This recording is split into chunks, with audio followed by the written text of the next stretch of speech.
The rain poured over the brick streets of Boston, washing against the tall windows of the Jenkins family home. Nora sat quietly in her father's study, watching the water track down the glass while her father paced the floor. Silas Jenkins was a man broken by his own bad choices, his hands shaking as he held a stack of unpaid bills. He explained the situation clearly, leaving no room for hope or negotiation. The family empire was completely gone, swallowed by bad investments and debts that could no longer be hidden from the public. Their only choice to avoid total poverty and social exile was a marriage alliance with the most powerful family in the city. Nora listened without interrupting, her face calm, though her fingers gripped the fabric of her skirt tightly. She knew her duty to her family, but the cost felt heavier than anyone else could understand.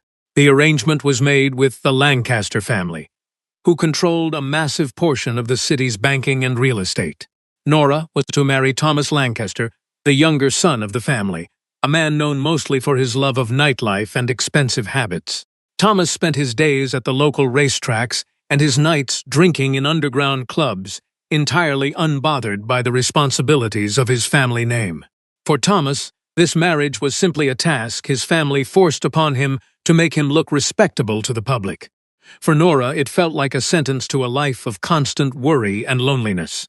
She did not care for his charm or his easy smile, knowing the reckless nature that lay right beneath the surface.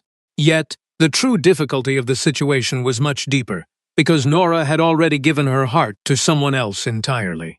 The head of the Lancaster family was Raymond, the older brother who had taken over all operations after a sudden family tragedy years ago. Raymond Lancaster was a man who commanded immediate silence whenever he entered a room, possessing a reputation for being completely ruthless in business. He was a striking figure, with hair as white as winter snow and skin so pale it seemed to reflect the light around him. The public whispered about his health and his reclusive lifestyle, as he was rarely seen during the day and only attended essential evening meetings. Nora knew the rumors that surrounded him, whispers of a strange nature and a family line that stretched back much further than the city archives recorded. But she also knew a side of him that the rest of high society had never been permitted to see. 7 months before the wedding date, Nora had attended a crowded charity gala at the City Museum. Overwhelmed by the heat and the constant chatter of wealthy suitors, she had slipped away into the quiet historical archives in the back. She was standing near a shelf of old journals when Raymond entered the room, clearly seeking the same isolation she was. For a brief moment, the cold, untouchable businessman dropped his guard completely. They ended up talking for 20 minutes, a short conversation that changed everything for Nora. They spoke of the heavy weight of family expectations and the quiet desire to escape the roles they were forced to play. Nora saw a deep isolation in his pale eyes, and Raymond listened to her with a seriousness that no one else had ever shown her. That single meeting created an unspoken bond between them that grew stronger with every family gathering. When his hand accidentally touched hers while passing a glass, his skin felt as cold as ice, causing a strange shiver to run down her spine. Yet his gaze remained steady and warm, anchoring her in the middle of the crowded rooms. Despite this connection, Raymond was the person who had personally finalized the marriage contract between Nora and his younger brother. He did it out of a strict sense of duty to protect his family's future and to give Thomas some stability. Nora understood that his position required him to put his personal feelings aside, but it did not make the situation any easier to bear. As the weeks passed, the tension between Nora and Raymond became almost impossible to ignore. At formal dinners, they sat at opposite sides of the long table, their eyes meeting through the candlelight, while Thomas talked loudly about his latest purchases. Thomas noticed nothing, completely occupied with his own amusement and the fine wine he consumed in large quantities. Nora tried her best to accept her fate, spending her nights looking out her bedroom window at the dark city. She prayed for the strength to survive a marriage to a man who saw her as nothing more than a pretty prize. She knew she would live in the Lancaster mansion and see Raymond every single day, a reality that felt like a specific kind of torture. The morning of the wedding arrived bright, clear sunshine that seemed to mock Nora's dark mood. The ceremony was held at the Grand Cathedral in the center of the city, a place reserved for the most prominent families. The large building was filled with thousands of white flowers, creating a scent so strong it made Nora feel slightly dizzy. By 11 o'clock, every single wooden bench was filled with the most influential political and financial figures in the region. The city's mayor sat near the front, while wealthy women whispered behind their fans about the size of the dowry. The collective wealth gathered in the room was enough to influence the economy of the entire state, and everyone was waiting for the event to begin. In the small waiting room near the entrance, Nora stood perfectly still while the final adjustments were made to her dress. The heavy white silk gown was decorated with detailed lace and pearls, weighing down her small frame. Her hands were shaking so much that she had to press them against her sides to keep them steady. Her father walked back and forth across the stone floor, pulling his gold pocket watch out of his vest every few minutes. He remarked that it was 15 minutes past the hour, and that Thomas was being highly irresponsible by keeping everyone waiting. Nora looked at the heavy wooden doors, a small part of her mind secretly hoping that her fiancé would never show up. At 20 minutes past the hour, the side door of the waiting room opened quickly, but it was not Thomas who walked inside. Raymond Lancaster stepped through the doorway, his broad shoulders casting a long shadow across the room. His white hair was neatly combed, and he wore a dark formal suit that made his pale skin look even more stark. The usual calm expression on his face was replaced by a tight, serious look, and his hand gripped a crumpled piece of paper. The room went completely quiet as Nora's father stopped pacing, the bridesmaids lowering their voices instantly. Raymond did not look at anyone else. His intense gaze fixed immediately on Nora with an expression of quiet regret. Silas Jenkins stepped forward, his face turning red with sudden anger as he demanded to know where Thomas was.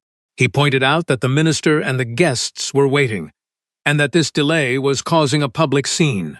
Raymond stood his ground, his voice quiet but clear as it echoed off the high stone walls. He stated simply that Thomas was not coming to the cathedral today.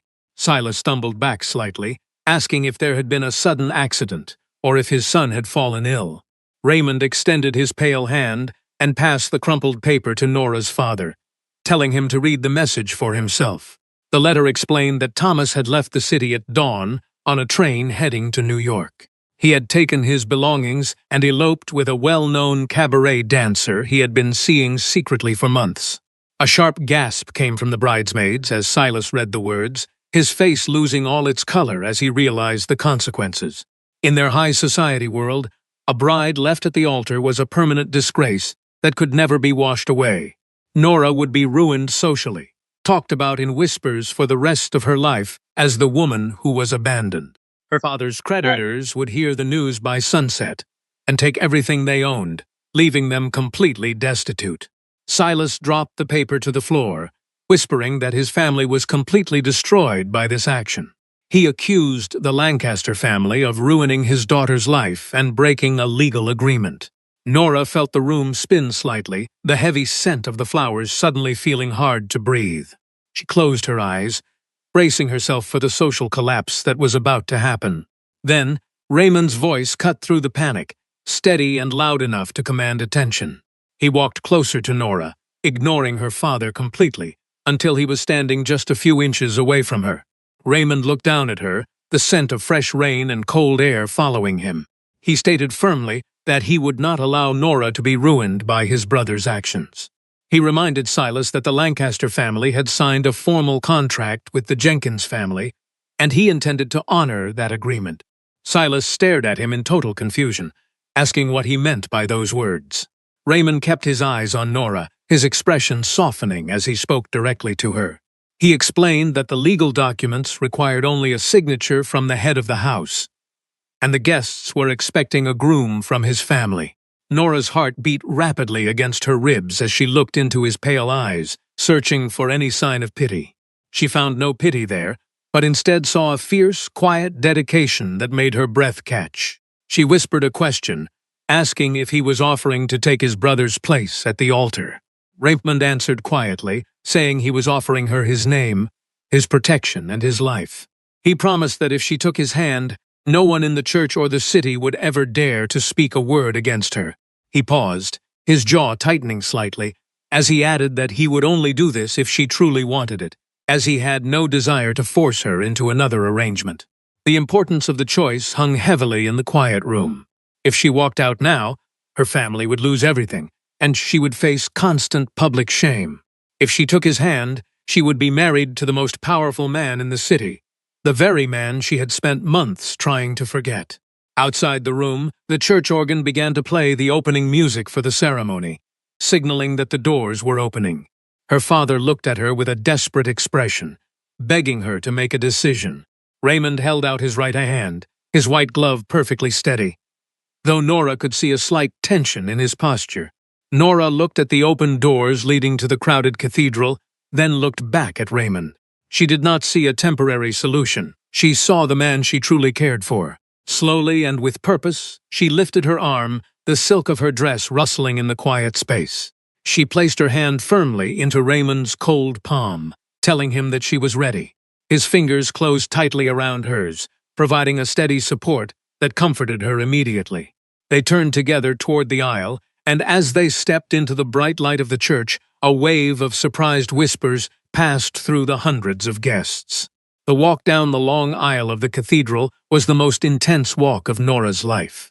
Raymond and Nora moved with slow, measured steps, their movements perfectly synchronized as they walked past the crowded benches.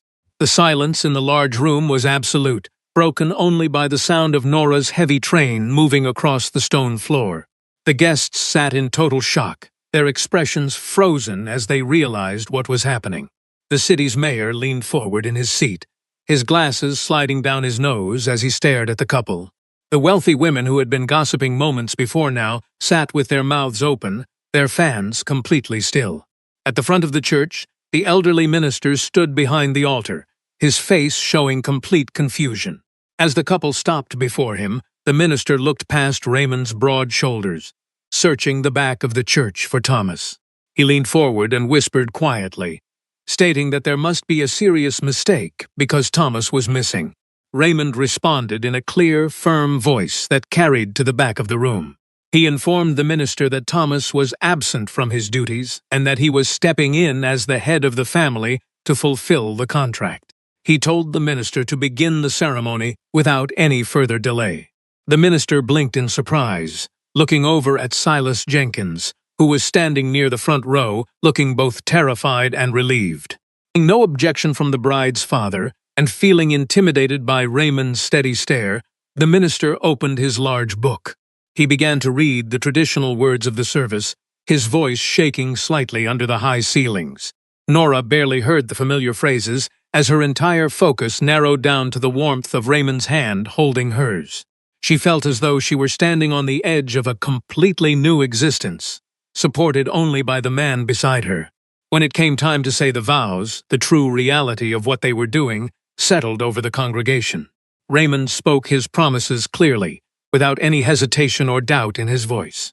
He stated his full name and promised to take Nora as his wife, to care for her in sickness and health, through good times and bad, until death separated them. He kept his eyes on her face the entire time, his intense gaze conveying a deep sincerity. Nora looked up at him, seeing past the cold mask he usually wore in public. In his eyes, she saw the same thoughtful man from their brief meeting in the museum archives. Nora took a deep breath and spoke her own vows, her voice growing stronger with every word she muttered. She poured all her hidden feelings into the traditional phrases, promising to support him and stay by his side through whatever the future brought. When she finished speaking, the minister paused, realizing that the original wedding ring had been taken by Thomas during his flight. Raymond did not hesitate for a second. He reached down to his left hand and removed his own heavy gold signet ring. The ring carried the ancient Lancaster crest and had been passed down through generations of his family for over 300 years. He took Nora's left hand and slid the heavy gold band onto her ring finger. The ring was much too large for her slender finger, but she immediately closed her hand into a loose fist to keep it secure against her palm. The weight of the metal felt solid and protective, like a piece of armor shielding her from the world. The minister quickly finished the final blessings, making a small gesture with his hand to conclude the service. They did not share a kiss, as high society rules required them to keep such displays private. Instead, Raymond offered his arm, and Nora placed her hand over his sleeve. They turned together to face the crowd of guests, just as the organ began to play a loud, triumphant song. They walked back down the aisle together, not as a disgraced bride and a temporary groom, but as husband and wife. The guests watched them pass in a state of stunned quiet, the whispers starting up again, only after the couple reached the main doors. Raymond guided her out of the church and down the steps to a waiting carriage, his movements quick and protective. The door closed behind them, shutting out the noise of the city and leaving them alone in the quiet interior. The ride toward the Lancaster estate on the edge of the city was filled with a heavy silence. The energy that had sustained Nora during the ceremony began to fade, leaving behind a deep sense of uncertainty. She was now married to the most powerful and mysterious man in the state, a man she had secretly loved for months. But she did not know if he had acted out of affection for her, or simply out of a strict need to protect his family's reputation. When the carriage finally stopped before the iron gates of his large stone house, the servants rushed to open the door. Raymond escorted her inside, dismissing the staff with a quick wave of his hand. They stood together in the grand entrance hall of the mansion, surrounded by tall stone columns and old portraits of Raymond's ancestors. The house was quiet and dimly lit, the thick curtains keeping out most of the afternoon sun. Raymond turned to face her, his expression returning to the distant, formal mask he wore in public. He told her that she was completely safe now, and that the ceremony would protect her from any gossip. He added that he understood she had not planned to marry him, and that his presence might feel like a heavy burden to her. He informed her that he had ordered the staff to prepare the large suite in the east wing for her personal use. Nora looked at him, feeling a sudden ache in her chest as she realized what he was thinking. He believed that she resented him for taking his brother's place, and that she viewed this marriage as a trap. Before she could find the words to explain her true feelings, Raymond raised his hand slightly to stop her from speaking. He told her that she did not need to thank him or pretend to be happy about the arrangement.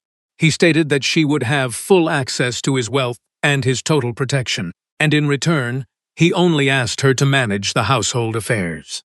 He promised that he would never force himself into her life or demand anything from her that she did not wish to give.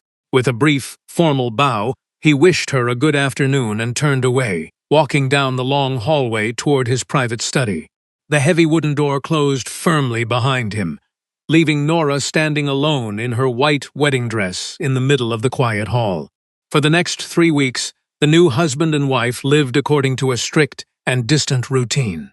To the outside world, they appeared to be a perfectly united couple, attending necessary public events together.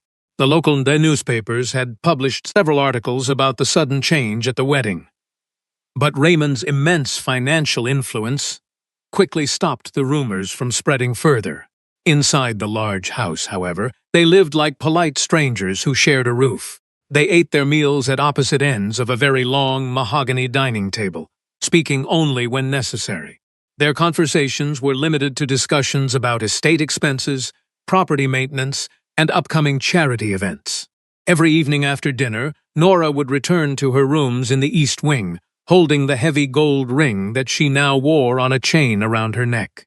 Raymond spent his nights locked away in his office, working under the light of a single lamp until the early hours of the morning to keep his distance. During those weeks, Nora began to notice the strange details of Raymond's daily existence that set him apart from other men. The windows in his private rooms were always covered with thick, dark velvet curtains that blocked out every ray of sunlight. The servants who worked in the house were incredibly quiet, moving through the halls like shadows, and speaking only in low whispers. Raymond himself never seemed to touch the food that was prepared for their formal dinners, merely moving it around his plate while he sipped a dark red liquid from a glass. His skin remained as pale as marble, and he never appeared tired, no matter how many nights he spent awake working. Nora also noticed that the temperature in his presence was always cool, as if he carried the winter air with him wherever he went. Despite these unusual things, she never felt afraid of him. Instead, she felt a deep curiosity and a growing desire to understand the secrets he kept hidden. She spent her days exploring the vast library in the center of the house, reading old texts and trying to find comfort in the quiet space. One evening in the middle of June, a violent storm hit the city, the wind howling through the trees outside and rain slamming against the windows. Was sitting in a large leather chair near the fireplace in the library, holding a book of poetry that she had found on one of the high shelves. Raymond was sitting across the room at his large desk, reviewing financial reports from his shipping companies. The only sounds in the room were the crackling of the logs in the fire and the steady noise of the storm outside. The quiet atmosphere was suddenly broken when the heavy double doors of the library were pushed open with great force, slamming against the wall. Standing in the doorway, soaked through with rain and looking completely disheveled, was Thomas Lancaster. He smelled strongly of cheap alcohol, his expensive clothes were ruined with mud, and his face was twisted into an expression of intense anger. Nora let out a small cry of surprise, dropping her book to the floor as she stood up from her chair. Raymond was on his feet instantly, moving with a speed that seemed almost impossible for a human being. In a fraction of a second, he had crossed the large room and placed himself directly between his younger brother and his wife. Raymond demanded to know the meaning of this intrusion, his voice dropping to a low, dangerous tone that filled the room. Thomas stumbled forward into the light of the fire, his hands shaking as he pointed an accusatory finger at his brother. He shouted that he had returned to claim what belonged to him, referring to Nora as his rightful bride. Raymond did not move an inch, his posture rigid as he reminded Thomas that he had abandoned her to run away to New York. Thomas let out a bitter, explaining that the cabaret dancer had stolen all his money and left him stranded as soon as she realized he did not have the family jewels. Thomas explained that he had spent the last 3 weeks living in poverty and begging for a train ticket back to the city. He added that he had read a discarded newspaper and discovered that his own brother had taken his place and married Nora. He accused Raymond of acting like a hero while secretly plotting to steal the woman he wanted for himself. Raymond's hands clenched into tight fists at his sides, his eyes flashing with a sudden, dark intensity that Nora had never seen before. He told Thomas that he had only stepped in to protect Nora from the public disgrace that Thomas had caused. Thomas turned his angry gaze toward Nora, asking her if she had planned the whole situation with Raymond from the very beginning. He accused her of choosing the older brother because he held the true power and fortune of the family name. Raymond moved forward with a sudden, protective anger, but Nora's clear voice stopped him before he could strike his brother. She stepped out from behind the desk, her head held high, and her eyes bright with determination. She told Thomas to stop insulting his brother by projecting his own selfish nature onto him. Nora stated firmly that Thomas was a coward who ran away from his responsibilities whenever things became difficult. She added that she would have preferred to face complete social ruin rather than spend a single day married to a man like him. Thomas opened his mouth to reply, but no words came out as he looked at her confident expression. Nora took another step forward, her focus shifting entirely away from Thomas and locking onto Raymond. Her voice became softer, but carried a deep seriousness that filled the quiet library. She told Raymond directly that she had not married him for his wealth, his prominent title, or his social protection. She confessed that she had married him because she chose him with her own free will, having cared for him since their meeting 7 months ago. She explained that when he offered his hand at the altar, it did not feel like a sacrifice to her, but like a true salvation. The silence that followed her words was complete, the only sound being the wind hitting the glass windows. Raymond stared at her in total disbelief, his usual cold composure breaking down completely under the weight of her words. He looked at her, as if he were seeing her clearly for the first time in his life, his pale skin seeming to soften in the firelight. Thomas looked between the two of them, finally realizing that he was completely irrelevant to the connection they shared. Raymond told Thomas to leave the house immediately, his voice quiet but filled with an absolute authority that could not be challenged.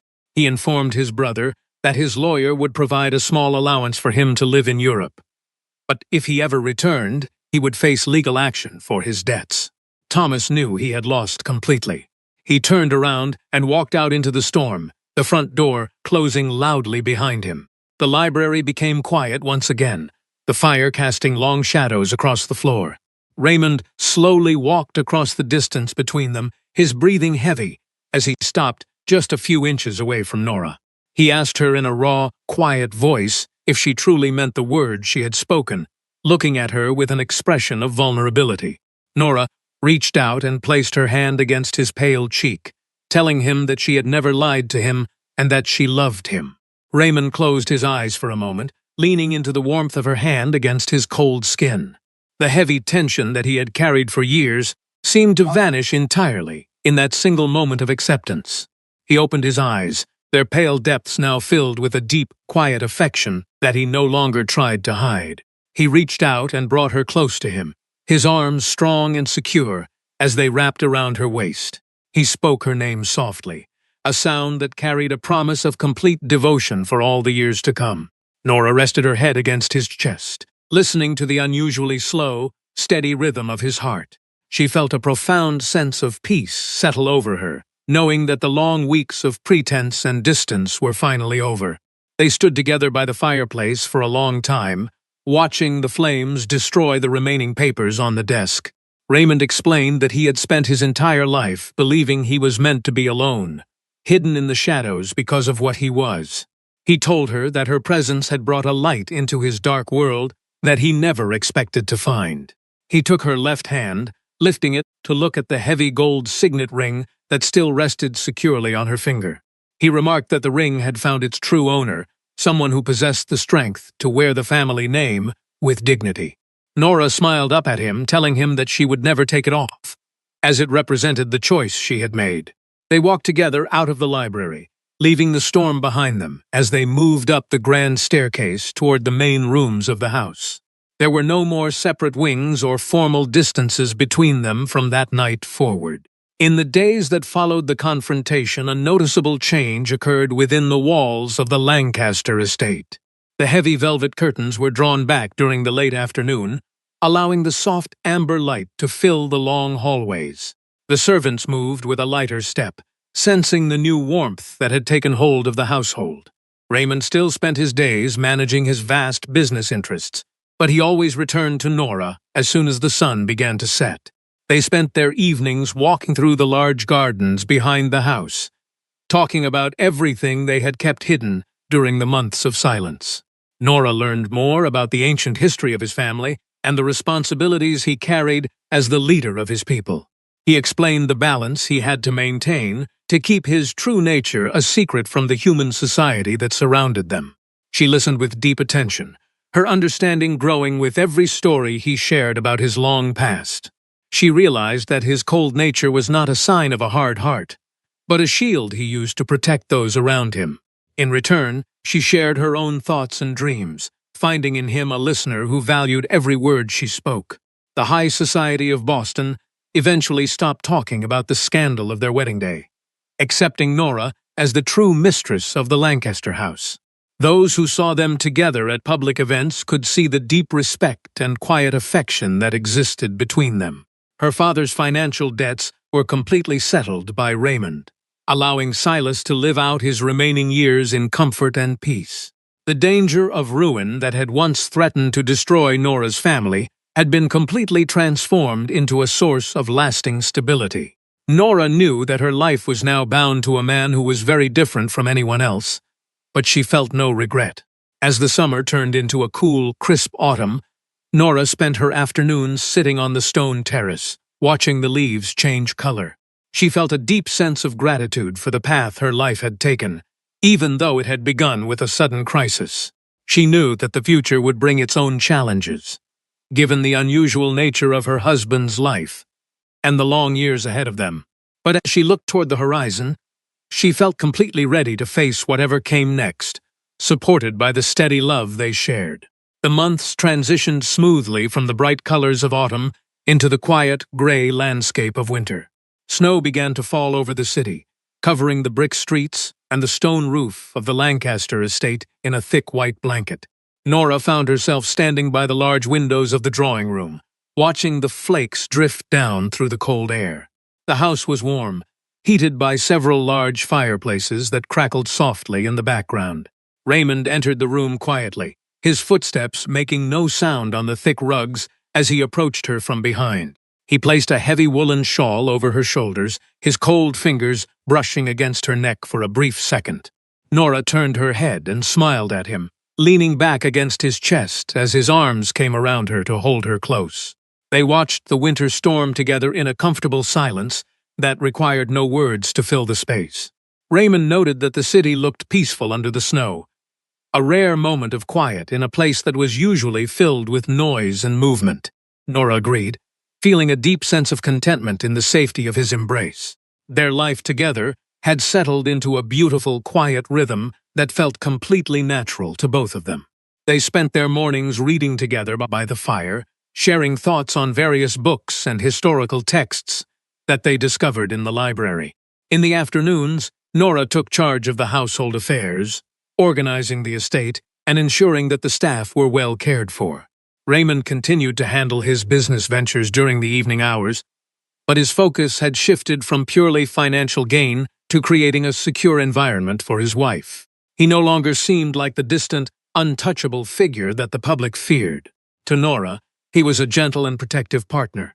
The contrast between Raymond's cold, physical nature and the warmth of his affection was something Nora grew to cherish deeply. His skin was always cool to the touch, a constant reminder of the secret world he belonged to. But his actions were filled with a genuine kindness. He took care to ensure that she never felt isolated or overwhelmed by the unusual aspects of their life. He introduced her to the small, trusted circle of individuals who knew his true identity. People who welcomed Nora with deep respect and warmth. She realized that she had not just joined a family, but had become part of a long and meaningful history. One evening, they hosted a small dinner for a few close friends, the first time they had opened the house to guests since their wedding.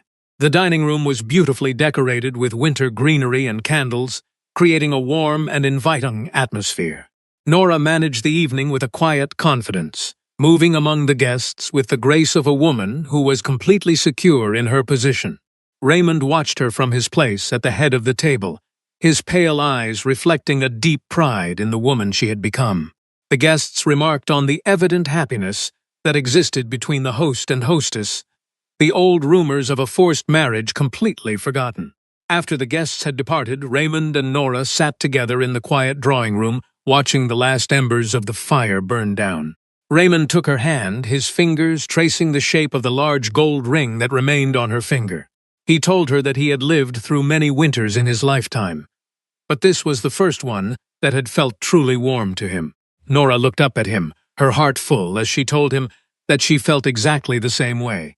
They knew that their connection was something rare, a bond that had been forged in the middle of a public scandal, but had grown into something enduring. As the night grew later, they walked together down the dark hallway toward their rooms, the quiet of the house surrounding them like a protective shield. Nora felt a deep sense of certainty about the life they were building, knowing that they had overcome the difficulties of their beginning. She knew that the world outside would always have its opinions and its whispers, but inside the walls of their home, those things had no power. They had found a true partnership, built on a foundation of mutual respect and a deep, unspoken understanding that would carry them through the years ahead. The winter slowly gave way to the early signs of spring, the snow melting from the garden paths to reveal the dark earth beneath. Small green shoots began to appear through the cold ground, a promise of the warmer days that were soon to follow. Nora spent more of her time outdoors, walking through the grounds and planning the restoration of the old greenhouses that had been neglected for years. Raymond often joined her during the twilight hours, offering his advice on the structural repairs and watching her work with a quiet amusement. He enjoyed seeing the life she brought to the old estate, turning a place that had once been a dark fortress into a vibrant and welcoming home. The project gave Nora a sense of purpose and a way to connect with the history of the land that surrounded them. She worked alongside the gardeners, choosing flowers and shrubs that would bring color and fragrance to the stone terraces during the summer months. Raymond supported her efforts completely, providing the resources needed to restore the entire property to its former beauty. Their relationship continued to deepen as they shared these simple, everyday tasks, finding a shared joy in the renewal of their surroundings. They learned to navigate the differences in their natures with a gentle patience, finding ways to bridge the gap between his world and hers.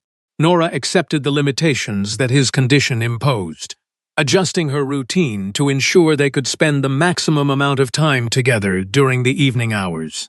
Raymond, in turn, made an effort to be present in her world, attending occasional day events when the weather was overcast and cool enough for his comfort.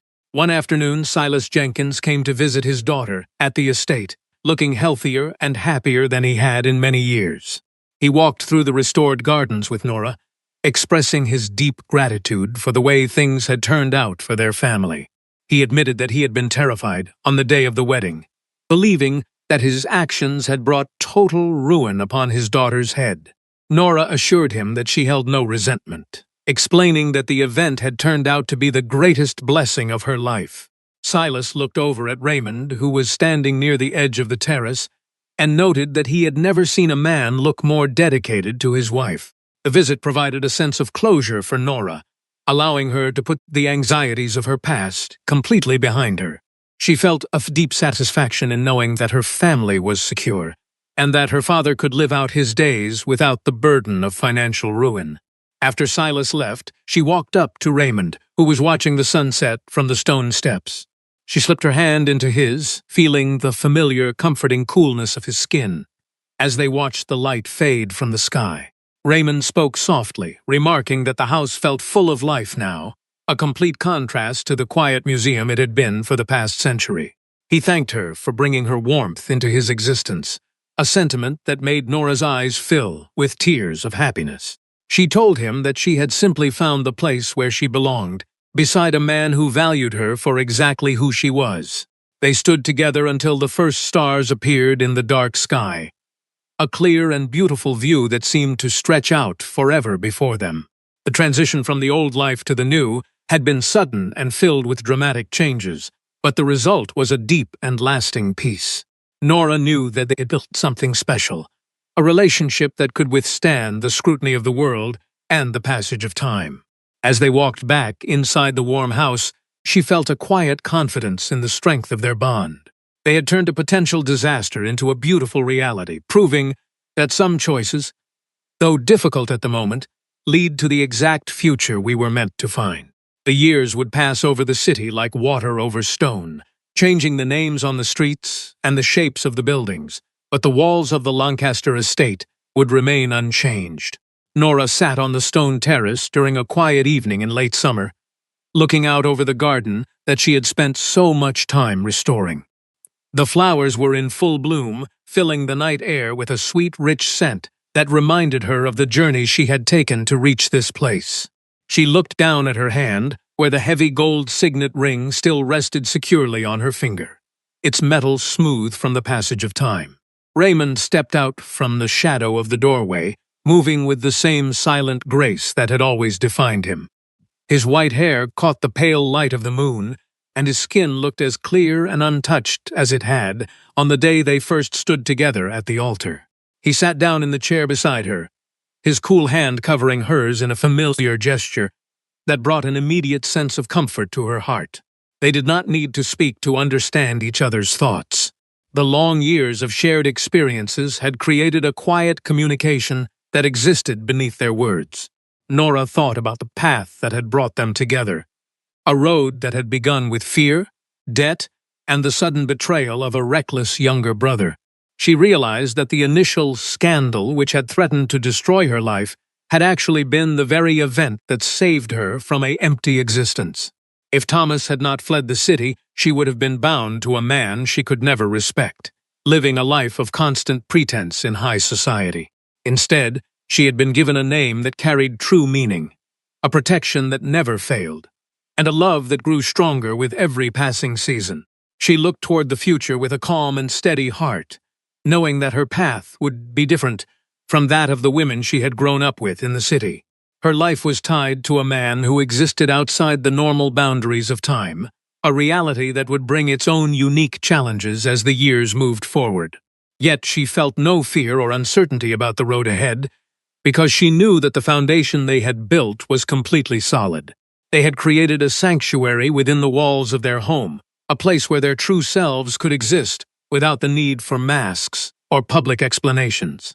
The choice she had made to place her hand in his at the cathedral had been a choice for absolute salvation, a decision that had rewritten the story of her life in the best possible way. As she watched the stars appear in the dark sky above the garden, Nora felt a deep sense of gratitude for every step of the journey they had shared. The greatest stories do not always begin with perfect circumstances. Sometimes they are born out of the middle of a sudden crisis, finding their true direction only when the old expectations are completely cleared away. She turned her eyes to her husband, meeting his steady gaze with a smile that carried all the devotion of her heart, entirely at peace with the timeless future that waited for them both in the quiet shadows of their shared world.